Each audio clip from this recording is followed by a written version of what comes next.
Montreal has had a surprising deterioration in housing affordability over that decade to 2023. So, an ordinary family looking to buy a typical home in Montreal in 2023 would have to, for a 20% down payment, save the equivalent of 20.6 months of their after-tax income. That's almost 2 years of their entire income just for the down payment. And even after that down payment, the mortgage payment they would be saddled with would take 53% of their after-tax income. A little snippet of our interview with Austin Thompson yesterday came in from the Fraser Institute to talk about housing affordability. And you heard the gloomy situation there. You know, the average family wants to buy the typical home in this country and in this city, and you're going to have to save a lot of money, and then that mortgage payment will take a significant amount of your after-tax income. Now, is the situation as gloomy and bad as that makes it sound? Let's try and find out. Martin Spalding's with us. He's a mortgage broker at Fred and Martin Mortgage, and of course one of the co-hosts of Under One Roof Montreal. You hear it every Sunday at noon on CJD. Martin, welcome back to the show. Thank you very much. So there you go. Fraser Institute, a little bit gloomy here. It's expensive. I think we all know the market's expensive here. Yeah, how do you view housing affordability right now? So we qualify people on a daily basis to buy homes. So what this report, or what the person they had on the air yesterday is saying, that if you have a median income and you want to buy a median priced home, you've lost ground. Yeah.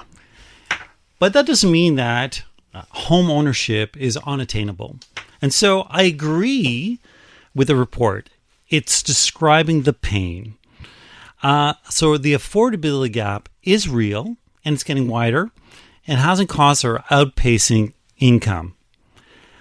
The only thing I want to bring to the listeners' attention is to translate that headline. Their number is a model using after-tax income. That's right. So in real life, mortgage approval is based on gross income, debt ratios, and the stress test. Underwriting needs a standardized benchmark, which is gross income. Because the thing is, though, you can make $100, I can make $100, but our net pay will be significantly different. And so if you get pre-qualified using the two ratios, so the ratio number one is called GDS, which is gross debt service. What that takes is your housing costs divided by your gross income. That cannot exceed 39%. So what are in housing costs? Yeah. That's the mortgage payment, the property taxes, the heating costs, and if it's a condo, 50% of the condo fees. 50%. Okay. So 39%. So he's talking about 56% of net income. Yeah. I'm talking about 39% of gross income. Okay.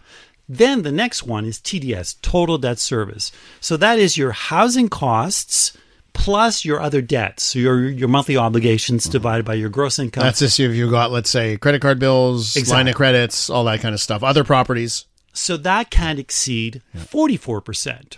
So those costs are car payments, credit cards, lines of credit, student and personal loans, support payments. Are you paying alimony? Do you have to pay support?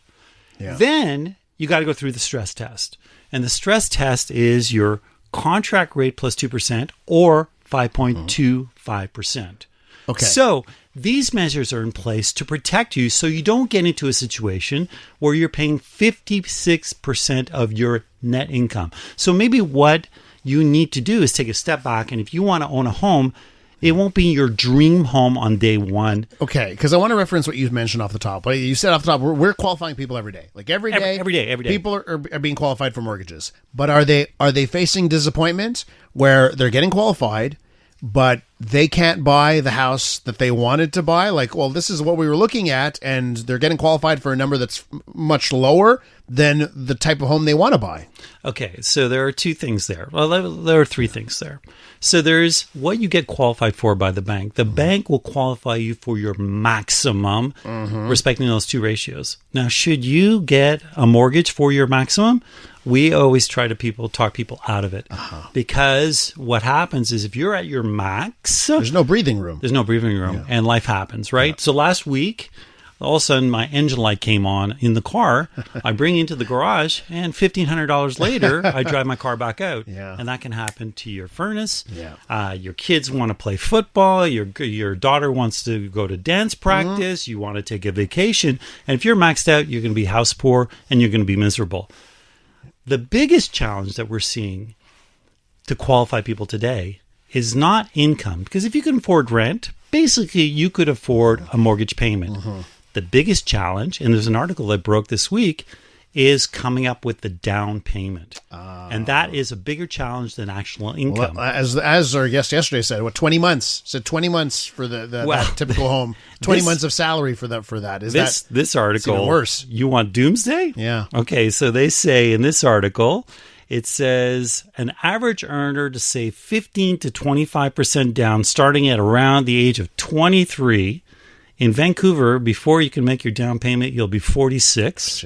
Yeah. In Toronto, you'll be 40. Yeah. And in Montreal, you'll be 39. Yeah. So you're 39 years old, you're buying your first home, and you have a 30-year mortgage. Yeah. That means you can be making mortgage payments until you're 69 years old. Is that what you want to do? Yeah. No. Well, but there's no other choice. I mean, what's the other choice? Well, down payment. So what you have to do is you have to be reasonable. Yeah, sure. I'd love to drive a Ferrari. I drive a Mazda. Yeah. Sure, I'd love to live in Westmount, but I live in adjacent Westmount. So instead of buying a house for $600,000, buy a house that's a little bit further out for $400,000, but get in the market right away. Yeah. By getting in the market right away, you can buy the house 5% down, and plus closing costs is 1.5% of the purchase price. So you're looking at about $25,000. The 1.5%, that's the insurance? No, it's closing costs. Okay. So you're talking about insured mortgages and uninsured mortgages. Yeah. I'm talking about closing costs. So the welcome tax, notary, and all that stuff. So you need to show that in liquidity. Yeah. So let's say you can come up with $25,000, you get yourself into a $400,000 house, and you can find $400,000 houses out there. Yeah. Then what you start to do is you keep it for 5 to 7 years. You start to build equity in it. And then what you do is you use that equity to parlay that into your next home and into your next home, into your next home. And sooner or later, if you keep doing that and you have a plan, you'll end up in your forever home, your dream home. But if you want to be in your dream home day one, it's a pipe dream. That's right. That's the thing, right? You got to grow. You got to build to that moment. Let's just talk, because you're mentioning some of the compromises here that everyone has to make in life. What are some of the compromises that someone should be looking at so they can afford to buy that first home? What's another, because you mentioned, not Westmount adjacent. Give me some other compromises that people should be thinking about here. Well, right away, I think that you should take advantage of all the programs that are available out there. So there's a FHSA, First Home Savings Account. Yeah. Allows you to deposit $8,000 a year up to a maximum of $40,000. Then you've got your RRSPs. RRSPs, you're allowed to contribute, or you're allowed to contribute whatever your income allows you to contribute. That first account you mentioned, though, right? There's tax advantages there, right? Whatever Absolutely. you make on it, it's taxable on the way in, and there's no capital gains on the way out. Fantastic. RRSP, you can pull out up to $60,000. Not a lot of people have $60,000 RRSPs, but what you do is when you get your tax benefit from your FHSA, you roll it into your RRSP. Gotcha. When you get your tax benefit from your RRSP, you put it into your TSFA, and so on and so forth. But what I'm really saying, and I think the gentleman yesterday mentioned a marathon. Yeah. This is a marathon. And if you're training for a marathon and you need to run 200 hours before the marathon, you can't do that the week before. Yeah. So you need a plan. Very similar to if you want to get into a house, devise a plan, leverage all the programs that are available to you, and maybe go to the bank of mom and dad, and maybe they'll gift you a portion of your down payment. Is that what you're seeing here? Like for a lot of people who are making the down payment, they're getting help from somewhere else? Well, let's face it, the baby boomers are sitting on the most wealth, the most generational wealth. You know what? I mean, my father gave us a leg up when we wanted to buy our first home. Yeah. He said, Martin, you'll need the money when you're 60, 65, 70. You don't need it now. But I also realize the best investment or the best leg up I can give you is to get you into a home. Yeah. Because a home appreciates year after year. And if you ever sell it, it's tax-free. You pay no taxes on the capital gains. Yeah. So if you wait till you're 46 to buy your first home, think about all the rent you have paid. And that rent could have been used to pay off a mortgage. So what you really need to do is find a way to get that down payment and get yourself into a home. Well, I do know people that give their children a little bit of help when they buy a home because they'd like to see their children enjoy it while they're still around. Absolutely. As opposed to waiting till later. Okay, Martin, listen, thanks for coming in. Appreciate your time here. Martin Spalding there. He's a mortgage broker at Fred and Martin Mortgage and co-host of Under One Roof Montreal every Sunday at noon right here on CJAD. Now,